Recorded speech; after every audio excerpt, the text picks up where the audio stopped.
Ya estamos en vivo. Pónganme por ahí un comentario si me ven y me escuchan adecuadamente. De todas maneras, yo estoy revisando por acá sus comentarios. Sí, creo que sí nos escuchamos. Entonces, pues ya estamos en vivo por acá para hacer nuestro taller del día de hoy eh, sobre la gravedad. Hola a las personas que se están conectando con nosotros. Les digo por aquí, déjenos un comentario, los que ya se estén comentando, para saber que ya están por acá y que todo está saliendo bien. Buenas tardes a todas y todos. Pues el día de hoy vamos a hacer un taller muy interesante porque vamos a platicar y hacer un pequeño eh, un pequeño ejercicio, un pequeño ejemplo, digamos, sobre la gravedad vista desde Einstein, o sea, vista desde el punto de vista de Einstein. Entonces, un saludo a Eddie y a Eugenia, que como siempre nos están viendo por acá. Saludos para ustedes. Creo que ustedes están en Durango, ¿cierto? Saludos para ustedes. Ok, entonces, vamos a iniciar con nuestro taller del día de hoy. Ahí en los materiales, ya saben dónde encontrar los materiales. Nosotros se los pasamos desde hace 8 días. Y si no saben dónde están, pueden entrar a la página del IRIA, www.iria. Ya no me acuerdo qué punto es, iria.unam.mx, perdón, ando viendo acá tres cosas a la vez. Saludos a Irma Patenko, hola, qué bueno que estás conectada por acá. Y ahí en la página del IRIA, en la sección de divulgación, le dan clic. Hola Emi, hola Eugenia, desde Durango, saludos a Durango.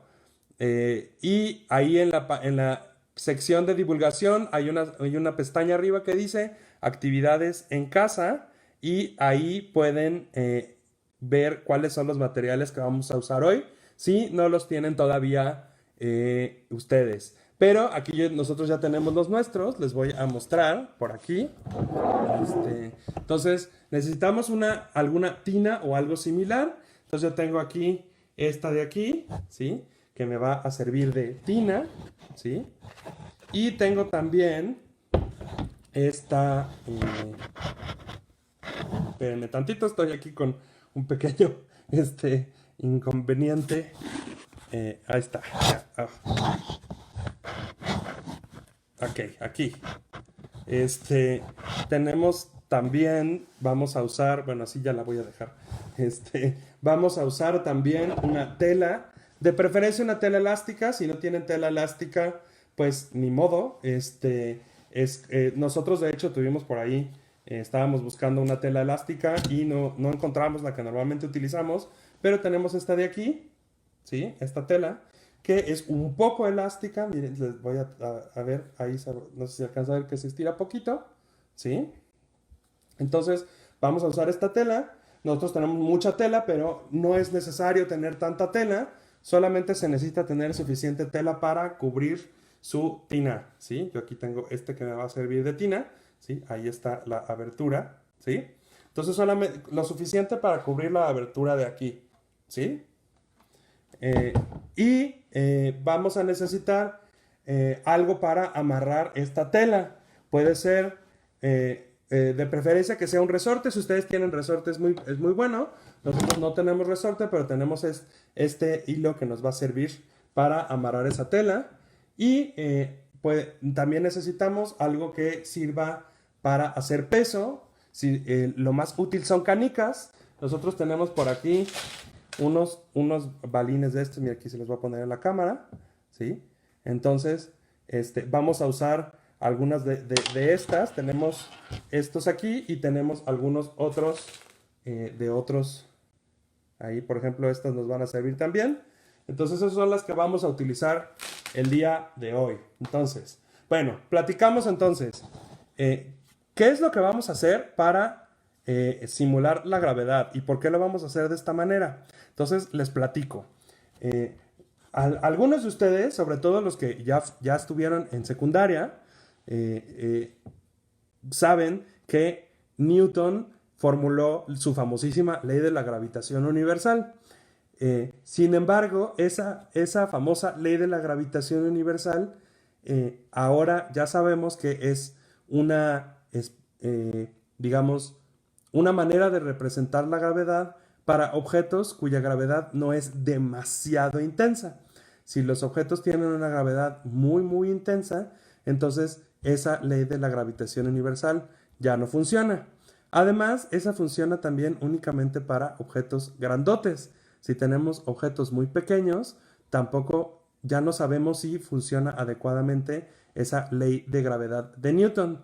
Entonces, ¿qué es lo que sucede? Si se acuerdan en esa ley de gravedad de Newton, todos los objetos que tienen masa, es decir, que tienen sustancia, como todos nuestros objetos cotidianos, se atraen unos a otros con una fuerza que es proporcional a sus masas, es decir, que es más grande si los objetos tienen más masa. Eso lo podemos percibir, por ejemplo, en nuestro sistema solar, en donde tenemos el Sol, un objeto muy masivo que tiene mucha masa, tiene mucho material y mantiene alrededor de él dando vueltas a los planetas, ¿sí? Entonces, ese es la concepción tradicional de la gravedad. Sin embargo, Einstein propuso algo distinto. ¿Y por qué propuso algo distinto? Pues porque había un fenómeno en nuestro sistema solar que la gravedad, que ya se había observado, pero que la gravedad no de Newton, como la concibió Newton en esa ley de gravitación universal, no lo podía predecir, es decir, no podía describir ese fenómeno que sí estaba pasando y que sigue pasando en nuestro sistema solar. Y ese es un fenómeno que se llama la precesión de una órbita, en particular la precesión de la órbita de Mercurio. ¿Qué significa esa precesión? Pues nosotros sabemos que los planetas giran alrededor del Sol en caminos u órbitas que son elípticas, es decir, no son círculos perfectos, sino que están como más alargados, ¿sí? El punto más cercano al Sol de una órbita se llama el perihelio, es el punto más cercano. Para los que nos estuvieron viendo ayer en nuestras noticias astronómicas, estuvimos poniendo muchas imágenes de órbitas de los asteroides cercanos a la Tierra y vemos que esas órbitas son elípticas y el punto más cercano a su órbita se llama perihelio. Pero en el caso de Mercurio, ese perihelio va cambiando de lugar, es decir,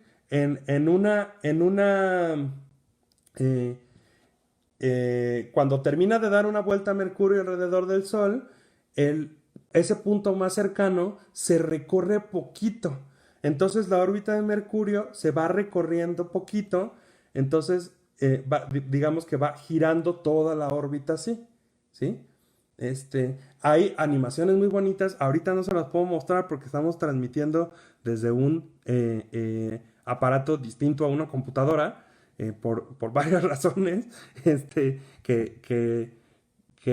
entonces no les puedo mostrar ahorita, pero si ustedes googlean, pongan en Google así, precesión de la órbita de Mercurio o precesión del perihelio de Mercurio, y se van a encontrar con esas imágenes.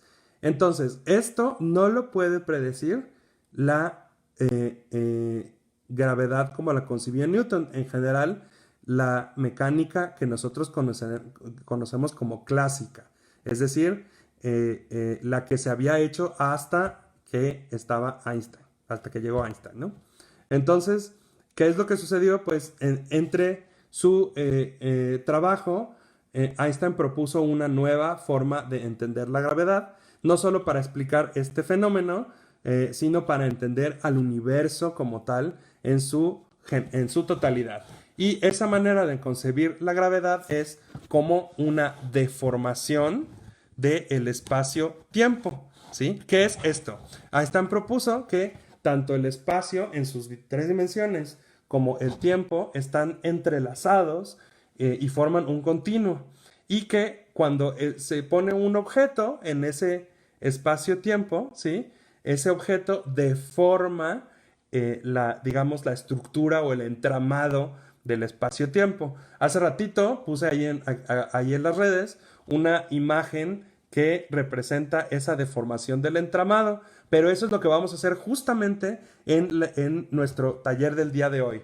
Vamos a, digamos, simular la deformación del entramado del espacio-tiempo, y yo sé que no me están viendo ahorita, pero ahorita vamos a comenzar a hacer el taller y vamos a ver cómo las masas deforman ese espacio-tiempo y qué le pasa a las demás masas. Entonces, vamos a tomar nuestra tela y vamos a tomar aquí nuestra tina, ¿sí? Aquí está la tina, ¿sí?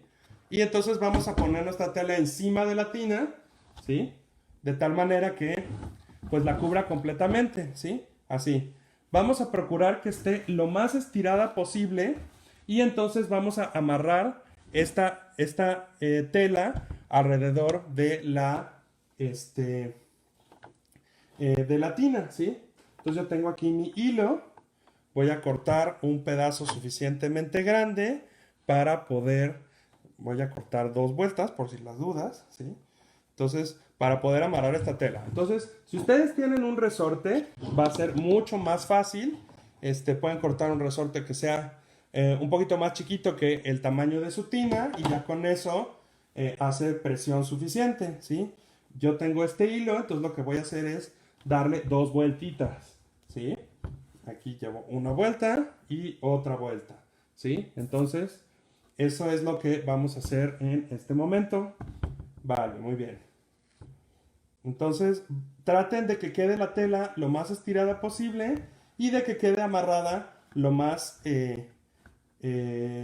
pues lo más tenso posible para que la tela no se recorra, ¿ok? Entonces, eso es lo que yo estoy haciendo aquí, ¿sí? Por ahí déjenme un comentario, ¿quién está haciendo este taller junto con nosotros? Para saber aquí cuántos de ustedes están haciendo esta actividad junto con nosotros, ¿sí? Entonces yo ya tengo aquí mi amarrado, espero que me sirva bien, ¿sí? No está tan tenso como yo quisiera, entonces lo voy a tratar de tensar más. A ver, entonces vamos a ver qué tal nos funciona. Entonces yo ya tengo aquí mi tela amarrada, ¿sí? A la tina. Ustedes, si tienen un resorte, esto va a ser mucho más fácil para ustedes que para mí. Pero ya estamos aquí y traten de pues estirar a lo más posible, ¿sí? Si ustedes tienen una tela elástica, esto va a ser mucho mejor. Si no es elástica, entonces traten de estirar a lo más posible. Entonces, de tal manera que ya está aquí la tina, ¿sí? Y ustedes traten de que quede tensa. Aquí ya está lo más tensa que se pudo. ¿Vale? Muy bien. Dice Eddie que ya tiene el suyo. Perfecto, muy bien. Entonces, Amilcar, estoy viendo tu comentario. Si gustas, ahorita vamos a continuar con el experimento y al ratito contesto tu pregunta. ¿Vale? Ok, entonces, ya tenemos aquí nuestra tina, ahí está, ¿sí? Y lo que vamos a hacer aquí entonces es, déjenme la acomodo, ya está más o menos ahí acomodada, espérenme. A ver, ahí está, ya está ahí acomodada la tina. Entonces, lo que vamos a hacer es, ahí voy a levantar esta tina aquí. ¡Ay!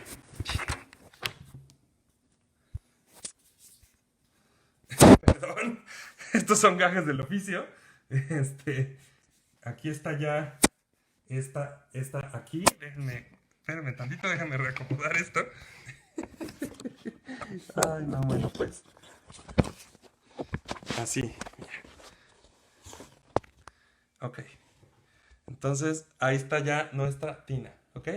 ¿Sí? Ok, muy bien. Entonces, lo que vamos a hacer ahora es, vamos a buscar de entre las canicas o cosas que tengamos pesadas, vamos a buscar la más pesada, ¿sí? Y yo aquí lo que voy a poner es este objeto que tengo aquí, que es un ocular de un telescopio. Voy a usar primero este, ¿sí? A ver qué tal va. Y lo voy a poner aquí al centro, ¿sí? Entonces, chequen ahí en su experimento qué es lo que pasa. Voy a tratar de poner la cámara ahí en la orilla. Ahí está, mira. ¿Sí? Entonces, chequen qué es lo que pasa. Se curva un poquito la tela, ¿sí? La tela se deforma tantito, ¿sí? Depende de qué tan pesado sea ese objeto y que de qué tan tensa lograron poner su tela o qué tan elástica es, se va a deformar más o menos, ¿sí? Entonces, ahí pongo mi objeto, la tela se deforma, ¿sí? Y entonces se produce esa como curvatura, ¿sí? Entonces, eso justamente es lo que pasa con el espacio cuando tenemos un objeto pesado, ¿sí?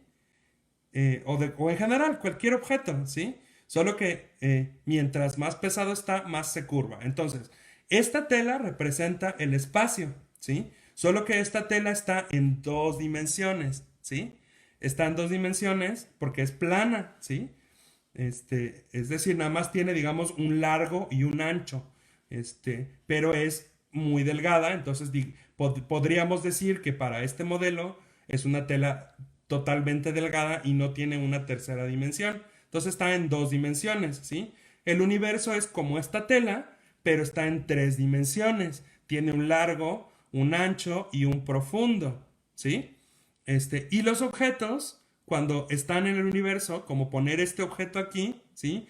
Deforman a la estructura del universo y lo curvan, ¿sí? Entonces, se curva toda la estructura del universo cuando ponemos un objeto, ¿sí? Entonces, ahora busquen otras canicas y busquen las que sean chiquitas, ¿sí? Yo aquí tengo estos balines, ¿sí? Y lo que vamos a hacer es, primero dejen nada más caer uno así, ¿sí? A ver, desde acá, creo que desde aquí se va a ver mejor. Entonces déjenle nomás caer, bueno, caer digamos desde la orilla hacia, aquí tengo otra, ¿sí? Hacia el centro. Entonces, eh, ese es un efecto, ¿sí? Que tiene, el efecto que tiene la gravedad sobre los objetos, ¿sí? Entonces, aparentemente, este objeto y los balines se atraen entre sí y el que se mueve, pues es el más ligero de los dos, ¿sí? Si este es muy pesado y este es muy ligero, se va a mover el más ligero, ¿sí? Si los dos fueran más o menos de la misma masa, si tuvieran la misma cantidad de materia, entonces, pues se moverían los dos. Bueno, ahora vamos a ver qué pasa si yo tomo uno de estos, ¿sí? Y en lugar de nada más soltarlo, lo aviento, ¿sí? No lo vayan a aventar muy fuerte porque se va, ¿sí? Entonces lo aventamos con un poquito de velocidad, poquito, ¿sí? Lo aviento, ¿sí? Entonces ustedes díganme qué pasa, voy a tratar de alejar esta, ¿sí? Entonces, si se fijan, entonces el objeto, en este caso este balín, da un poco la vuelta, ¿sí? No sé si lo alcanzaron a ver aquí en el video. A ver, vamos a hacerlo aquí, ¿sí? ¿Sí? Si se fijan, lo voy a hacer ahora para el otro lado. Ah, este se cayó. Bueno, tengo más aquí. Voy a hacerlo con uno de estos, ¿sí? A ver.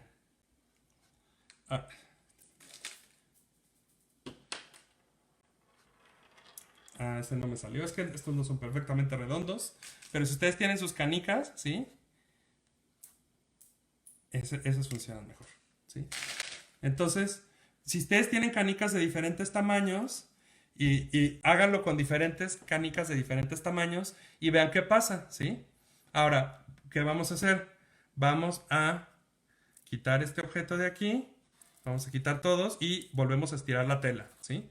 Entonces, ¿qué es lo que sucedió? Los objetos cuando llevan un poquito de velocidad, ¿sí? En lugar de caer hacia el objeto en línea recta, caen en una curva, ¿sí? Esa curva, el camino que describen sobre esa curva es lo que llamamos órbita. Ahora voy a poner uno que es un poquito más pesado, a ver si me funciona bien. Ahí está, ¿sí?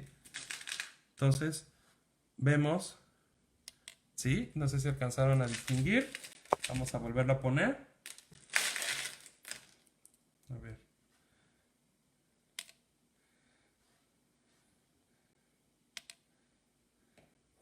A ver. Entonces, en el caso, por ejemplo, de los planetas alrededor del Sol, esto, el camino que siguen los planetas está bastante bien definido. Entonces esas órbitas se cierran sobre sí mismas y son estables durante mucho tiempo. En este caso son estables durante miles de millones de años en el caso de los planetas. En el caso, por ejemplo, de los asteroides más grandes, también es estable por millones o miles de millones de años. Y en el caso de los asteroides pequeños, pueden estar influenciados por las órbitas de otros planetas. Entonces, no necesariamente son estables durante tanto tiempo, sino que son estables pueden ser estables por menos tiempo, en algunos casos nada más por algunos miles de años o algunos millones de años. Pueden lanzar varios y ver qué pasa, ¿sí? Pueden lanzar unas para un lado y ya tumbé aquí mi gravedad, mi masa principal. Ok, entonces, ¿qué es lo que sucede? ¿Sí? La gravedad deforma el espacio-tiempo y los demás objetos, que en este caso son estos balines chiquitos, estos de aquí, los demás objetos siguen la curvatura ay, perdón, estoy tapando la cámara. De la tela, ¿sí? Entonces, eso significa que la gravedad actúa como una deformación en la tela de nuestro experimento, ¿sí? Y el espacio, perdón, los objetos se mueven siguiendo la forma que tiene el espacio. Y ese es el punto clave aquí. Entonces, ¿por qué aparentemente se atraen unos objetos a otros por la gravedad? No es que se atraigan, sino que los objetos siguen en su movimiento. Esto es, curiosamente, lo podemos explicar con las leyes de Newton del movimiento. En esas leyes de Newton, una de esas leyes, la primera, nos dice que los objetos van a seguir una trayectoria que les represente la menor acción. Es decir, si se están moviendo con cierta velocidad en cierta dirección, van a continuar moviéndose en esa velocidad y en esa dirección si no hay ninguna otra fuerza que les cambie su velocidad o su dirección, ¿sí? Lo que sucede es que en el caso del universo, la trayectoria que siguen ahí de menor acción no necesariamente es una recta, porque el universo está curveado, está curvo, ¿sí? Y lo que lo curva son esas masas, ¿sí? Entonces, la trayectoria más corta no necesariamente es esa línea recta.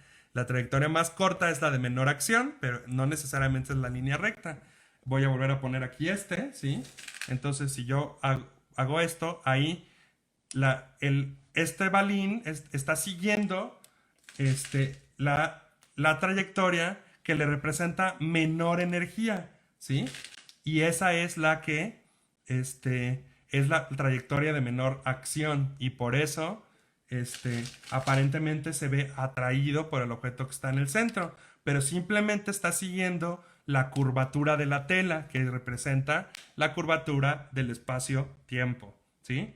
Entonces, ¿qué sucede con objetos muy, muy, muy pesados? Como por ejemplo, con pesados me refiero que tienen muchísima masa, ¿sí? Y sobre todo, no solo que tienen mucha masa, sino que tienen mucha masa concentrada en un espacio muy chiquito. Es decir, son objetos sumamente densos, como por ejemplo los agujeros negros. Entonces yo puedo poner aquí y luego aquí. Entonces la curva que se hace no se va a sostener. Bueno, lo voy a dejar así. La curva que se hace, lo que puedo hacer es empujarla tantito. En la tela aquí es bastante grande, ¿sí? Entonces, si yo pongo nuestros balines aquí, que representan los objetos alrededor de este objeto, pues llegan al centro, se aceleran más cuando van llegando al centro, ¿sí? Es decir, llevan una velocidad más grande. Inténtenlo ustedes poniendo más canicas en el centro, si ustedes tienen muchas canicas, ¿sí? Entonces, si los dejo caer, nomás se van así, pero si los aviento, ¿sí? Dan más vuelta, ¿no? A ver, vamos a volverlo a poner aquí.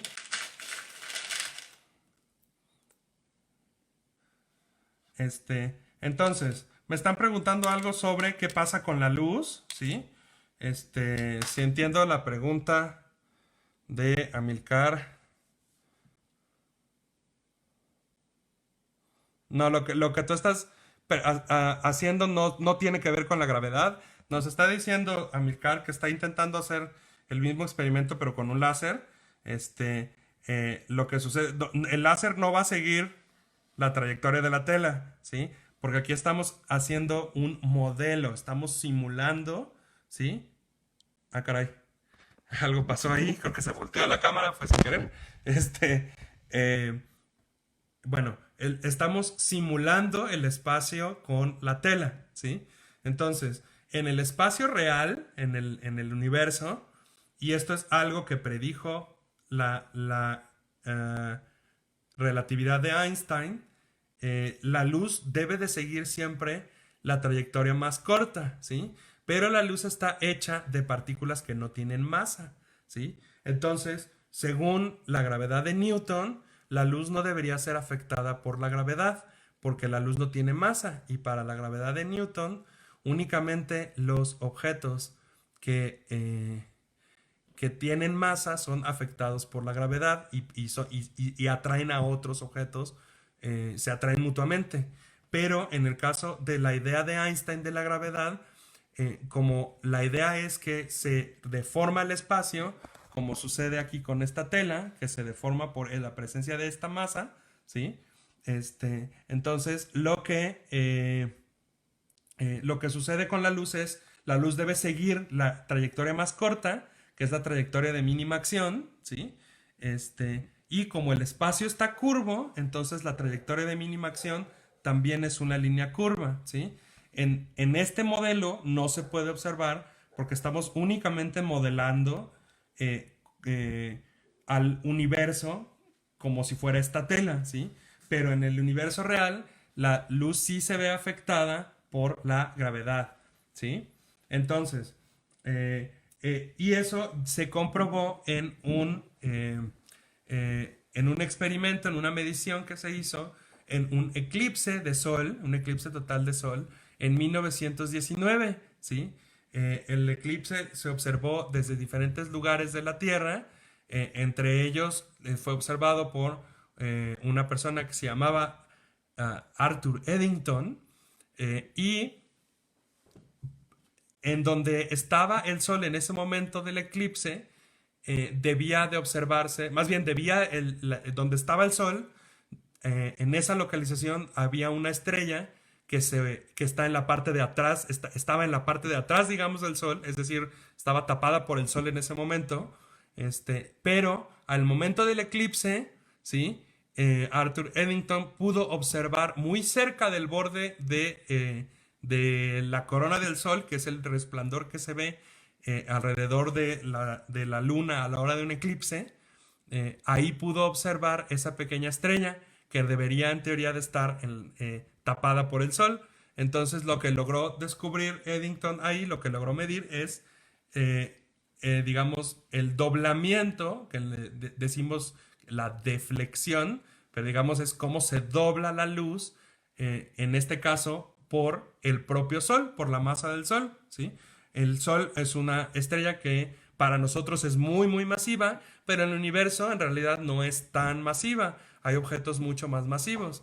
Entonces el sol no dobla tanto la luz, pero hay objetos como los agujeros negros que tienen una gran cantidad de masa concentrada en un espacio muy pequeño, sí logran doblar la luz, sobre todo si esa luz pasa muy cerca del horizonte de estos agujeros negros. Aquí lo podemos ver como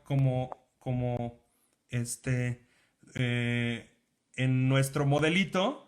Este objeto de aquí, si se fijan, curva más la tela cuando estamos muy cerca del objeto, y se curva menos la tela cuando estamos lejos del objeto, ¿sí? Entonces, mientras más cerca estamos del objeto, más curvada está la tela, entonces sentimos como si nos atrajera con más gravedad, ¿sí? Entonces, eh, voy a volver a quitar este. Ok, entonces, a ver, dice... Ay. Bueno, no sé si tengan alguna pregunta. Entonces, si se fijan, nuestro modelito de la gravedad es relativamente sencillo. Si ustedes tenían su tela y su tina en casa y sus canicas, es relativamente sencillo de hacer. Si tienen alguna pregunta, este es el momento de hacerla, ¿sí? Eh, entonces, no sé si me expliqué adecuadamente con cómo es que los objetos deforman y curvan el espacio-tiempo y por qué los demás objetos siguen líneas curvas en lugar de líneas rectas. No sé si me explica con eso, pónganme ahí un comentario. Y también, si tienen alguna duda, pregúntenme ahorita, este es el momento, ¿sí? Entonces, pues ustedes pueden jugar con su experimento, con su tina, ¿sí? Y poner otras masas, o por ejemplo, pueden ver qué pasa si avientan solamente el objeto así sin nada, ¿sí? ¿Qué pasa? Por ejemplo, este de aquí, ¿sí? Pues aparentemente sigue una línea curva, digo una línea recta, ¿sí? Ahí va a depender de qué tan inclinada está su tina, si está bien horizontal o no, ¿sí? La mía tiene poquita inclinación hacia acá, entonces se mueven un poquito. Pero entonces si yo pongo todas estas juntas aquí, hacen un poquito de curvatura en la tela, ¿sí? Y pues podemos ver ahí, mire, qué pasa. Entonces, bueno, ustedes este, díganme si lo pudieron hacer, qué les pareció, si se entendió la explicación, ¿sí? Por ejemplo, es ahí, pasa, se dobla tantito, pero no tiene la suficiente curvatura para regresar, ¿sí? Ese ahí, ese sí alcanzó a regresar, pero eso es porque está un poco inclinada mi tina. Este, ¿Sí? ¿Se fijan? Ok. Bueno, pues ustedes pueden seguir jugando con su tela que simula el universo. Entonces, si nosotros fuéramos caricaturas de las de antes, que están en dos dimensiones, no en tres dimensiones, esas caricaturas en dos dimensiones viven en un mundo como la tela, que es en dos dimensiones, ¿sí? Y se están eh, en ese mundo de dos dimensiones puede vivirían como están viviendo aquí estas, ¿no? Estos balines en esta tela. Bueno, pues ustedes díganme por ahí si tienen alguna pregunta o comentario o algo así. Díganme qué les pareció este experimento. Es un experimento sencillo, pero que nos ayuda a entender cómo cambió la concepción de la gravedad según Einstein. Eh, Denis Urbina, no importa que no tenga tanto que ver, tú escribe tu pregunta.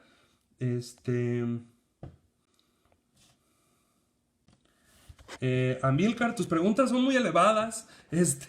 Amilcar Reyes pregunta, dice, si se observaran los gravitones serían bosones con masa. No tengo idea, no sé. Tampoco estoy seguro que alguien sepa. Este, em,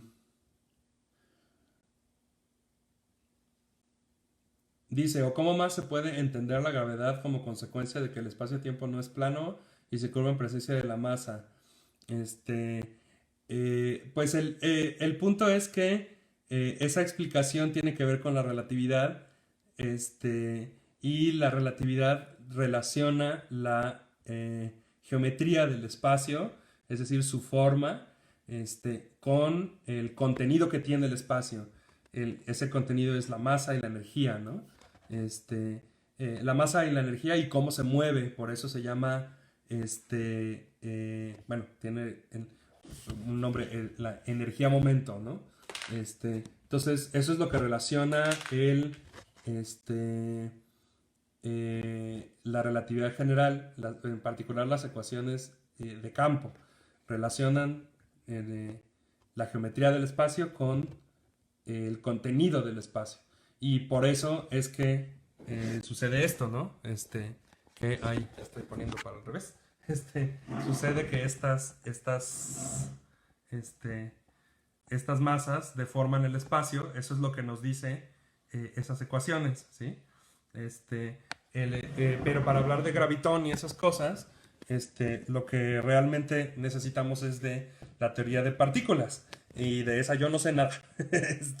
Entonces, y el gravitón es una teoría, es una partícula hipotética que además no entra dentro del modelo estándar de partículas, entonces, y no se ha observado nunca, entonces, bueno, este, eh, pregunta,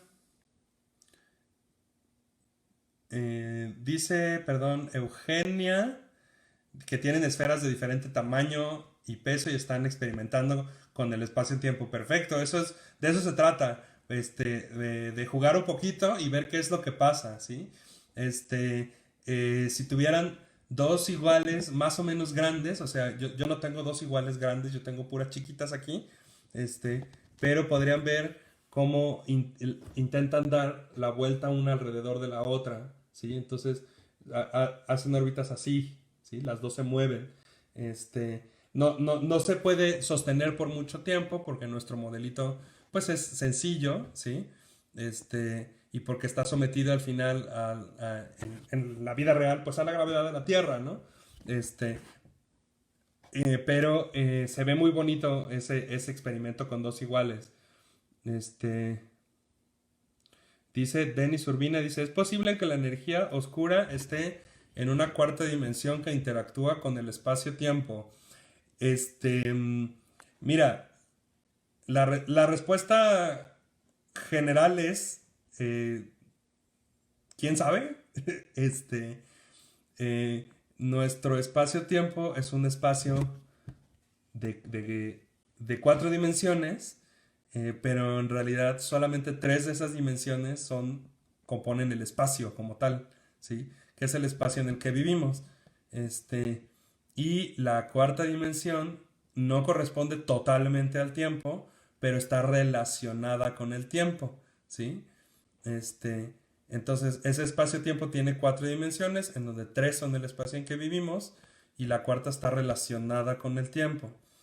Eh, la energía oscura, para los que no habían escuchado hablar nunca de energía oscura, es una cosa extraña que no sabemos de qué es y no tenemos ni idea, que está empujando toda la estructura a gran escala del universo, es decir, las galaxias y los filamentos en los que se ubican estas galaxias, los está empujando eh, eh, cada vez más rápidamente para continuar separándose.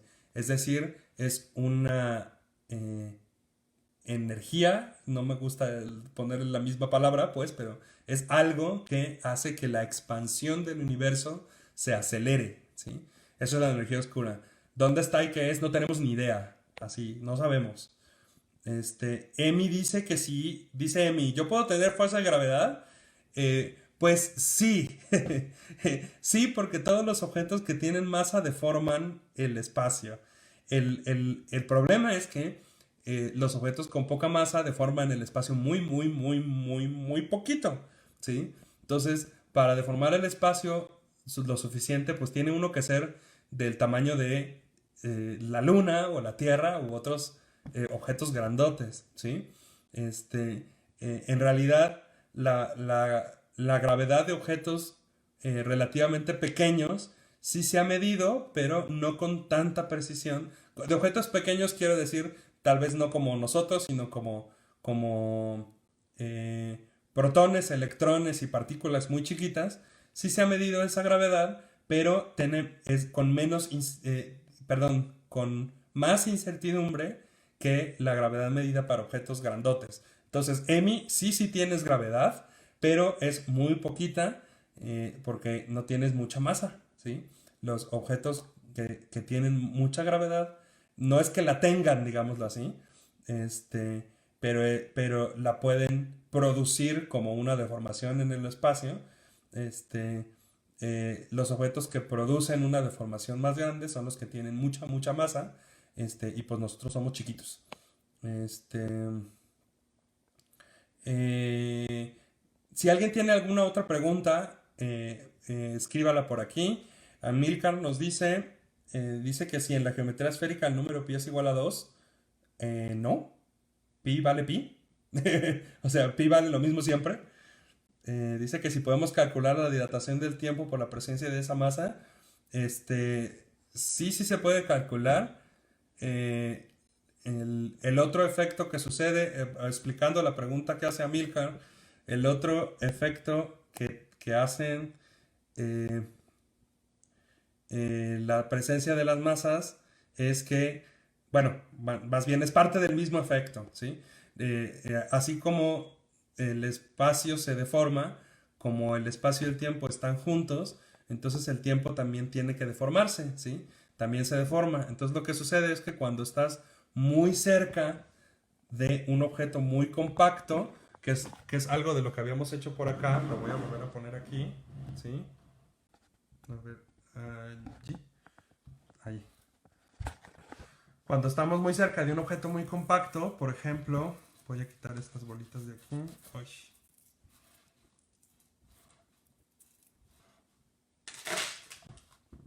Entonces, si yo pongo este objeto de aquí, ¿sí?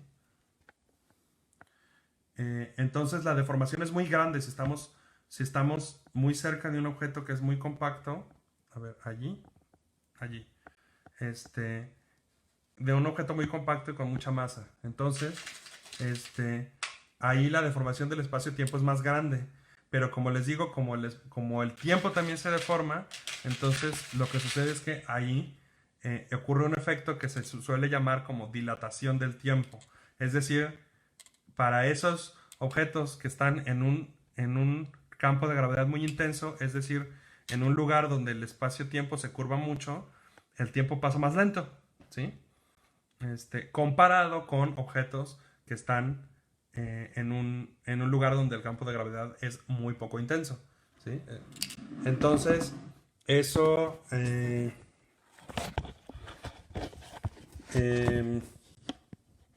eso se puede calcular, como dice Amilcar, sí se puede calcular. Este, y pues depende de qué tan intenso es el campo de gravedad, ¿no? Y este, eh, de qué tan rápido se muevan las cosas. Pregunta Emi, si la luna se mueve cada año 4 centímetros, ¿afecta a las mareas? Es una buena pregunta, Emi. Para la gente que no sabía, la luna se acerca a nosotros, no, perdón, se aleja de nosotros, quiero decir, 4 centímetros cada año. 4 centímetros en realidad es bastante poquito, aunque para nosotros sea medible, 4 centímetros no es mucho. En el corto plazo, es decir, de un año a otro, no hay ninguna afectación importante o visible o medible, ¿sí? Esto podría tener alguna afectación dentro de millones, bueno, yo creo que más bien cientos de millones de años, cuando se haya acumulado este efecto de que la luna se aleja un poco de nosotros, y entonces, como está más lejos, está pensando en la manera tradicional de la gravedad, esta atracción que siente eh, los fluidos masivos en la Tierra, como los océanos, que producen las mareas, pues cambia, ¿no? Porque ya está más lejos. Pero no nos va a tocar a nosotros. Es un efecto, pues de mucho tiempo, ¿no? O sea, que se va a observar cuando haya pasado mucho tiempo. Este, Pregunta a Milcar, dice, ¿qué pasa con los gigantes gaseosos? Ah, de que si Saturno cupiera hipotéticamente en algún planeta con agua flotaría. ¿Qué pasa con su masa y gravedad debido a que están hechos la mayoría de gases? semimasivos, pero muy poco densos. Eso es el punto. En el caso particular de Saturno, eh, su densidad no es muy alta, es una densidad relativamente baja. Este, no me sé el valor ahorita como para confirmarte si es menor que la densidad del agua, pero ese se puede buscar. Si tú buscas el valor de la densidad promedio de un planeta y es menor que 1 gramo por centímetro cúbico o 1 kilogramo por... sí, 1 gramo por centímetro cúbico, ese es el valor. Este, si encuentras eh, el valor y es menor que eso, entonces sí es menos denso que el agua y las cosas que son menos densas que el agua flotan en el agua en general. Este, entonces, eh, y eso pasa en general con los fluidos de diferente densidad. El que tiene más densidad se va hacia abajo, aquí en la Tierra, es decir, este, eh, es, pues sí, se va hacia abajo aquí en la Tierra y el que tiene menos densidad se va, digamos, hacia arriba, ¿sí? O en cualquier objeto que tenga gravedad propia, por ejemplo en el Sol está hecho, ok, el Sol está hecho principalmente de plasma, eh, pero tiene diferentes elementos. Es principalmente hidrógeno, pero en el núcleo va convirtiendo hidrógeno en helio y el helio pues es más pesado que el hidrógeno y también se va hacia el centro, ¿sí? Porque se atrae más a sí mismo, es un efecto parecido, ¿no? Este, ok, bueno, si alguien tiene alguna otra pregunta, este es el momento de hacerla. Estamos ya próximos a cerrar esta transmisión. Pónganos en los comentarios qué les pareció este pequeño experimento sobre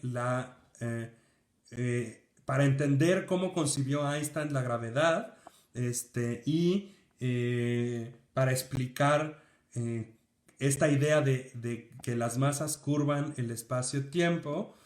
Este, entonces, ustedes coméntenos por allí qué les pareció el experimento, si se entendió la explicación y si no, déjennos sus preguntas. Si les alcanzamos a responder ahorita antes de cerrar el video, las contestamos y si no, las respondemos como comentario. Por ahí ya puso a Mika el dato de la densidad de Saturno comparada con la del agua, es menor la de Saturno, entonces si pudiéramos poner digamos, un pedacito de Saturno, obviamente esta es la densidad promedio, pero si pudiéramos poner un pedacito de Saturno aquí en nuestra tina, por ejemplo, en la tina de la lavadora o algo así, entonces flotaría. Pregunta si nuestro Sol tiene la masa suficiente para llegar a la fusión de hierro. No, en general no. Nuestro Sol es de una masa pues más bien baja, comparada con otras estrellas, y en su evolución, según los modelos de evolución que hemos ido construyendo hasta ahora, no tiene suficiente masa para alcanzar la fusión de hierro en su núcleo. Pregunta Emanuel Parra si la gravedad viaja a la velocidad de la luz. Esa es una excelente pregunta.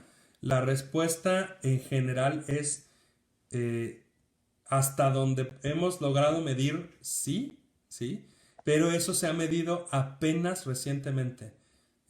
Se ha medido con la detección de ondas gravitacionales, que la primera fue hace pocos años, en 2015, creo, ya se me está yendo el año, pero creo que fue 2015 la primera, y tenemos solamente algunos pocos eventos detectados gracias a experimentos grandes de interferómetros como LIGO o Virgo, que son los interferómetros grandes que han detectado estos eventos de ondas gravitacionales.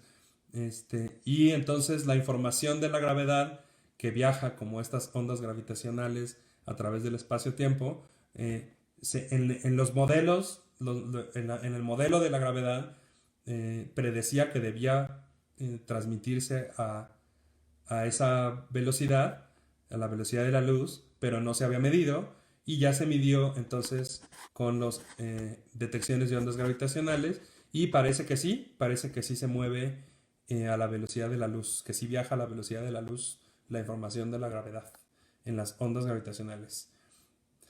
Eddie nos comenta, dice, me gustan mucho este tipo de transmisiones y me gustó mucho también el experimento, se me hizo muy interesante. Muchas gracias, Eddie, por tu comentario. Estamos muy contentos de que tú y Emi nos vean todos los martes en estos talleres que están hechos para ustedes. Muchas gracias. Bueno, si no hay más preguntas o más comentarios, vamos a cerrar ya esta transmisión. Muchas gracias, Amílcar, por tus comentarios y por tus preguntas. Amílcar, si por favor envíanos un mensaje privado, queremos platicar contigo por ahí.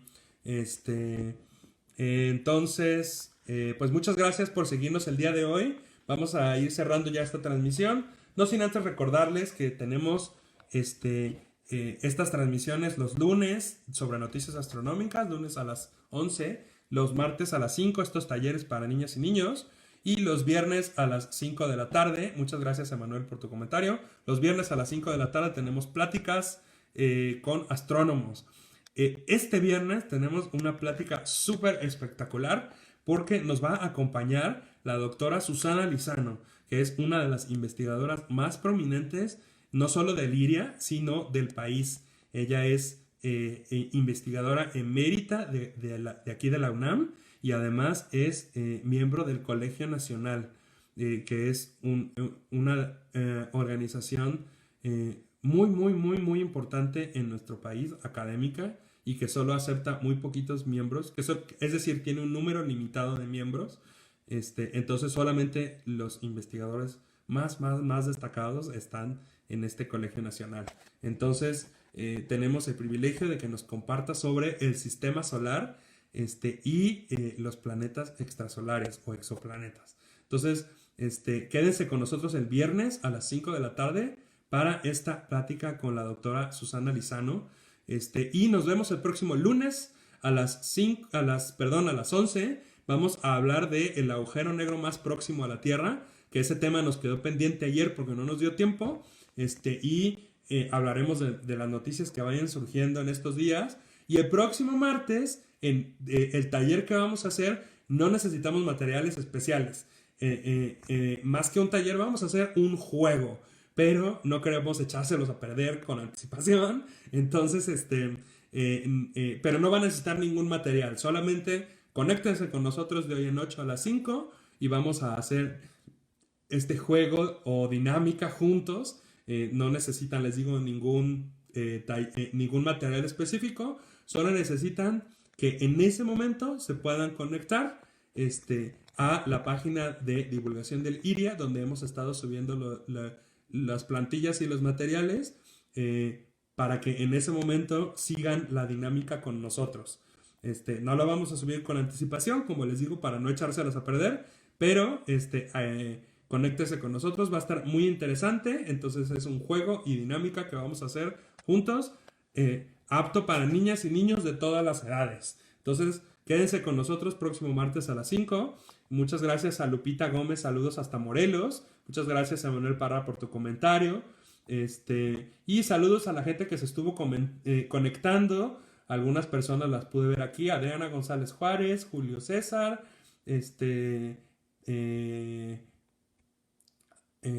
Avi, Tere Orozco, Avi creo que es Avid, así que muchos saludos a Avid.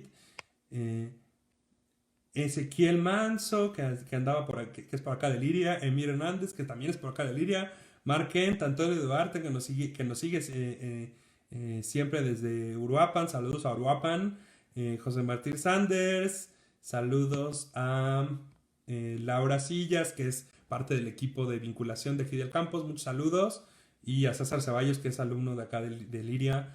Muchas gracias por estar conectados el día de hoy. Estamos, ay caray, ya no sé qué dice, ahí estoy. Entonces vamos a cerrar ya esta transmisión. Muchas gracias por conectarse. Nos vemos este viernes este viernes 5 de la tarde para la plática de la doctora Susana Lizano sobre el sistema solar y planetas extrasolares. Entonces, pues vamos a dar por terminada esta transmisión. Muchos saludos a todas y todos los que nos siguen. Hasta luego. Bye.